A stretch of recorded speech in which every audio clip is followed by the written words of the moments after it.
Robert Plant thought he was done making albums. The former Led Zeppelin vocalist shared that revelation during an interview on the Rock on Tours podcast. He was there to discuss a number of topics, including the debut album with his latest group, Saving Grace.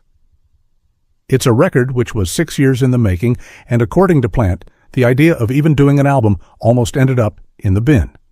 This day was never going to come, because originally it wasn't going to come, he explained. No more records. That's it. Instead, he just liked the idea of playing shows when he wanted to, wherever he wanted to. The bottom line is, I never even thought this was a starter in my being. I just didn't want to make any more albums, well, he detailed. It wasn't the end, it's just like, that's enough. The experience of working with the members of Saving Grace on the recordings that became the album of the same name changed Plant's perspective, in part because they were revisiting and, most importantly, reinterpreting the music that had helped to form the singer's artistic core.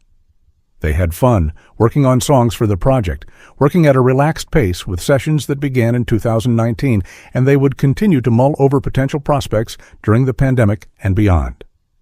You know, there's a myriad of songs that are songs that we know now so well as part of the sort of canon of contemporary popular music going back 50 or 60 years, he shared. If you think about House of the Rising Sun, when the Animals came down from Newcastle, went into Mickey Most Studio, and did that, they didn't even hear the playback. They went straight on to Brighton to play or something like that. That song, it's like all those classic songs, they become something else. Long before he connected with Saving Grace, Plant was feeling restless. When he was paired up with Alison Krauss on CMT's Crossroads in 2004, the program at that time had a history for presenting some unusual combinations. For Plant and Krauss, it was something else, though.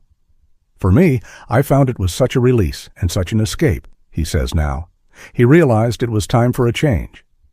Because I knew very well I'd probably gone as far as I could as a solo artist. There was no point in going back to my peer group because the peer group wasn't there.